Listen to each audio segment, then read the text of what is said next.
यो चाहिँ हाम्रो गोर्खाको पहिचान हो, खुकुरी भन्छ यसलाई।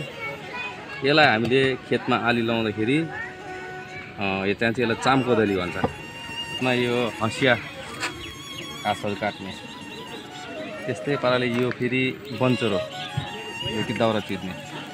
अब यो हाम्रो होलो जुवा, यसलाई फेरि दाँते भनिन्छ, जो कि त्यो पट्टा लगाउने बेलामा यसरी दाँते हो। यो हो ओख्ली मुस्ली, यो ओख्ली। यो हो हाम्रो धान, पहिले कोदो मकै कुट्ने गरिन्छ। अनि ढिकी, यसले पनि त्यही काम गरिन्छ कि धान मकै कोदो कुट्ने।